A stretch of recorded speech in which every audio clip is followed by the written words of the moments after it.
Goddag og velkommen til eksamensinstruktion til vintereksamen 2020. Jeg hedder Lilian Holst og er en eksamensansvarlig sammen med nogle stykker mere her fra ledelsen. Vi skal i gang med eksamensinstruktionen, så lad os se at komme i gang. Eksamensinstruktionen, målet er, at du skal blive klædt godt på til at gå til de her eksamener. Og du kender reglerne i forhold til eksamensbekendtgørelsen og de lokale regler, som vi har her. Og så skal vi tale om tilladte hjælpemidler og konsekvenserne ved at støde til eksamen. Eksamensplanen bliver offentliggjort nu her på mandag, i hvert fald den del frem til juleferien. Mandag den 23. november kl. 9. Det har jeg kunnet se på Lektio. Et stykke tid, at den kommer der. I har længe kendt fra 2. HF, I har længe kendt jeres datoer for den interne flerfaglige prøve. På mandag får I offentliggjort, hvilket fag I er trukket ud til i den enkeltfaglige prøve, som ligger på de pågældende datoer, der står her. For 1. HF, der vil det være sådan, at I vil kunne se jeres eksamensdage, fordi I ved, hvad I skal op til. I vil kunne se jeres eksamensdag fra fredag den 4. december. Det er den fulde eksamensplan, der bliver offentliggjort der. Prøveplanen er en personlig prøveplan. Der står, hvornår du skal møde, hvilke datoer og tidspunkt og hvilke lokale du skal møde op ved. Det er vigtigt, at du har styr på din eksamensplan. Og du kan se på din forside, her er det, der står i øjeblikket for den fællesfaglige prøve i 2. HF. Der står ikke noget for 1. HF endnu, andet end offentliggørelsestidspunkterne. Herfra kan man klikke videre ind på skemaet den pågældende dag, og der kan du se mere om eksamen, når du klikker ind der. Så hold øje med din eksamensplan, og vær sikker på, hvornår du skal møde op. Eksamensplanen kan blive ændret. Der kan blive skiftet lidt tider eller lokaler. Det er vigtigt, at du har styr på din eksamensplan. Og vi forventer, at du selv holder styr på og holder øje med din eksamensplan. Hvis vi ændrer på eksamensplanen med kort frist, det vil sige inden for 24 timer før prøven, så kontakter vi dig personligt, enten på mail eller sms eller begge dele. Og det er vigtigt, at du melder tilbage, at du har set vores beskeder, sådan så vi også ved, at du er orienteret om den ændring, der eventuelt kunne være sket. Men det er langt fra, at det sker, blot så du er orienteret om, at det kan ske. Det er sådan, at når vi afholder eksamen, så er det, rammerne er en eksamensbekendtgørelse nemlig, og der ligger der blandt andet et område, der hedder lovpligtig eksamensinformation, og du kan se her, hvad det er, vi skal igennem i løbet af den tid her, hvor i den her eksamensinstruktion, så lad os bare gå videre. Formålet med at gå til eksamen er, at eksaminanten dokumenterer i hvilken grad, at vedkommende opfylder mål og krav, der er fastsat for faget og uddannelsen. Betingelserne for at gå til eksamen er, at du har deltaget i undervisning på holdet, at du har en undervisningsbeskrivelse som grundlag for eksamen. Den finder du på Lektio. Under undervisningsbeskrivelsen, hvis du er i tvivl, så få lige din faglærer til at vise, hvor er undervisningsbeskrivelsen for netop det fag, du skal til eksamen i. Der kan være nogle fag, hvor der skal være en portfolie, en synops, eller læste værker, eller træningsrapporter, og de skal være klar, inden man går til eksamen. Det er en forudsætning for at gå til eksamen, at de her ting er opfyldt. Vær opmærksom på det. Når vi afholder mundtlig eksamen, så foregår det og forberedelsen foregår det i fælles forberedelseslokaler. Det vil sige, at der sidder flere inde i forberedelseslokalet og forbereder sig til eksamen efter at have trukket et spørgsmål. Der skal naturligvis være ro, og man må ikke snakke, man må ikke kommunikere med andre end den vagt, som der rent faktisk er, eller vagter, der er i eksamenslokalet. Vagtens opgave er at holde ro og orden i lokalet, og også holde øje med, hvad der sker i forhold til tilladte hjælpemidler. Så I kan opleve, at vagten kigger jer over skulderen og ser, hvad står der egentlig på skærmen, når nu du sidder og forbereder dig.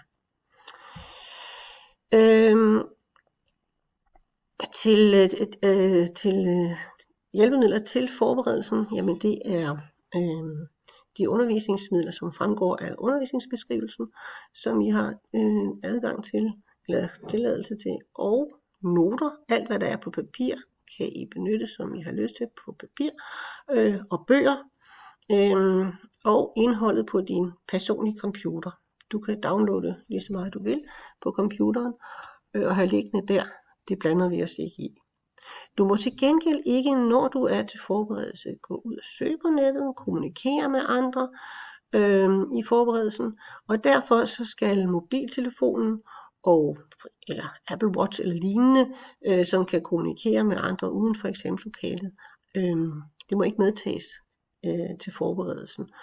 Så lad den ligge udenfor, enten i din taske, eller når nu du kommer, det skal ligge i din taske, inden du kommer ind til forberedelsen.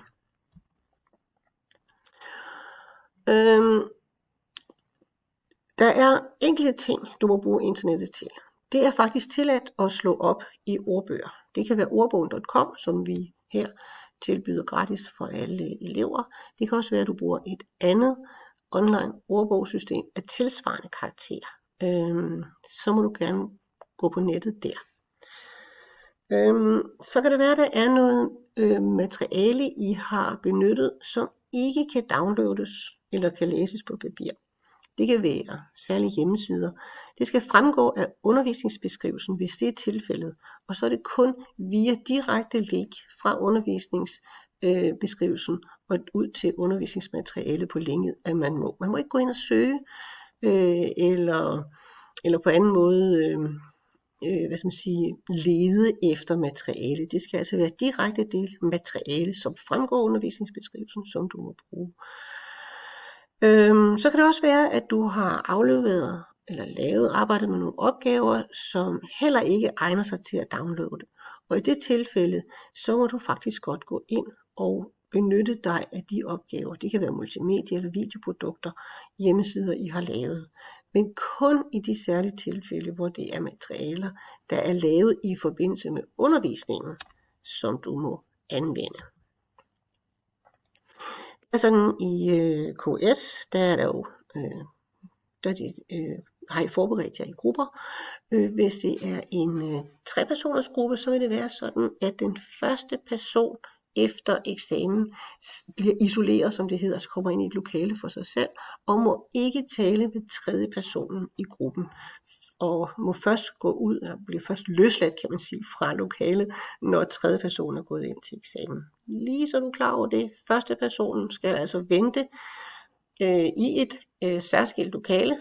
Vi skal nok sørge for at forklare dig, hvor du skal hen. Det skal du ikke tænke over. Og først gå derfra, når tredje personen er gået ind til eksamen. Det er vigtigt, at du har styr på dine mødetidspunkter. De er det, der hedder juridisk gældende. Du skal møde ved eksamenslokalet 10 minutter før prøven starter. Hvis du har behov for at bytte tider, det skal være af særlige årsager, så skal du ud og finde en at bytte med. Og når du har fundet en at bytte tider med, så går du ned på kontoret, og ned på kontoret udfylder I en blanket, hvor I aftaler at bytte tider, og hvilke tider det så er, det skal kontoret nok hjælpe jer med. Og så når den blanket er afleveret, så vil kontoret sørge for, at tiderne bliver ændret. Det er først i det øjeblik, at de nye tider fremgår af Lectio, at de er gældende. Så det er hele tiden det, der står på Lectio, der gælder. Så skal vi lige sige lidt om karaktervægte. Det er sådan, at i karaktererne indgår med forskellige vægte i eksamensbeviset, eller eksamensresultatet. Og her kan du se noget om, hvilke vægte der er for de forskellige fag, afhængig af, hvilket niveau de er blevet læst på. Og specielt, når du nu har med KS at gøre, så kan I se, at KS eksamens resultatet indgår med vægten 2. Og så er det endelig sådan, at når der indgår 2 karakterer i en eksamen, så deles vægten. Så de her 2 bliver delt imellem den flerfaglige og den enkeltfaglige prøve. For jer, der skal op til januar, der kan I se vægten her. Det er seniorfag, der er vægten. I øvrigt kan jeg lige minde om, at vægten for SSO er 1,5, når nu I skal i gang med det inden så længe for anden højfornes vedkommende. Hvis du går hen og bliver syg til eksamen, på eksamensdagen, så skal du sørge for at give skolen besked hurtigst muligt, telefonisk selvfølgelig. Ring til kontoret, giv besked. Og så vil du få at vide, de vil fortælle dig, hvordan du skal forholde dig, men du vil i hvert fald få at vide, at du skal gå til læge, og der skal du have en dokumentation for sygdommen. Og den her dokumentation, den afleveres på kontoret, og når vi har den, så bliver du efterfølgende indkaldt til en sygeeksamen, når du er rask igen. Hvis du er så uheldig, at du kan se, at du ikke kan nå frem til eksamen, til den eksamenstid, du har fået, som fremgår af lektio, så skal du også kontakte kontoret og give besked om, hvad der er sket. Så vil du her i samtalen få at vide, hvordan du skal forholde dig. Typisk er det sådan, at du får at vide, at du skal møde på kontoret, så snart du kommer på skolen, og så vil du få at vide, hvordan overledes du skal forholde dig. Du kommer til at tale med en leder, og her vil du få at vide, hvad der skal ske i forhold til det. Det er rigtig vigtigt, at du ringer til os og giver besked til os. For det, der er rigtig slemt, det er, hvis du helt udebliver som den sidste mulighed her.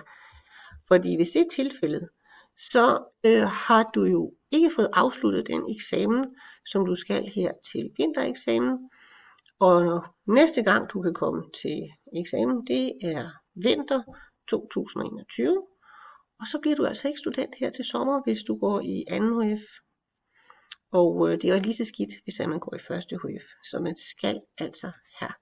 I skal give besked ligegyldigt, hvad der sker. Vi kan altid hjælpe jer. Vi kan ikke hjælpe jer, hvis I ikke kommer til os. Så har vi lidt omkring plagiat og snyd. Man må naturligvis ikke snyde, fordi eksamen skal jo dokumentere, hvilken grad du opfylder fagets mål og krav. Og derfor er konsekvenserne også hårdere, hvis du snyder.